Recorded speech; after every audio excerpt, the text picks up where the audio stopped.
Sir Malcolm Rifkin told Nigel Farage that while the public war of words with North Korea has dried up, the shocking impact of sanctions has been revealed in economic reports. The former Foreign Secretary spoke to Mr. Farage this morning on the former UKIP leader's LBC radio show, where he discussed how North Korea has been crushed in recent weeks. He surprised the MEP by claiming that US President Donald Trump had little to do with this victory and in fact, China is the main reason Kim Jong-un now wants to negotiate.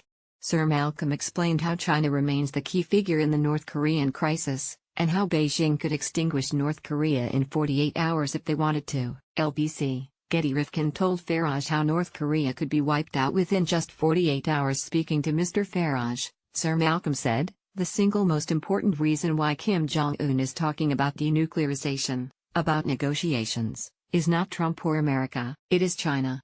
What has become clear in the last couple weeks is that although China has not publicly supported tough sanctions against North Korea, in practice, the oil and gas they supply, and other support, has dried up completely. If you look at the economic figures, it's astonishing.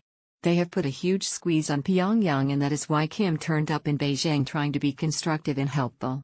The single most reason we have avoided war is the Chinese. China, if it wanted to, could extinguish North Korea economically in 48 hours. China appears to have gone beyond the required sanctions laid out by the UN, reducing its total imports from North Korea this year by 86%. Its exports to the North regime also dropped by 34% already this year.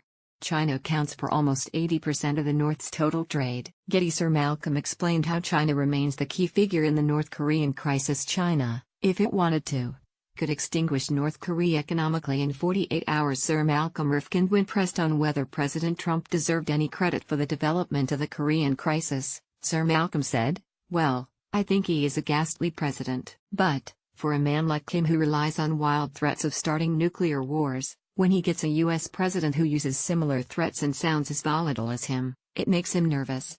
It creates maximum volatility."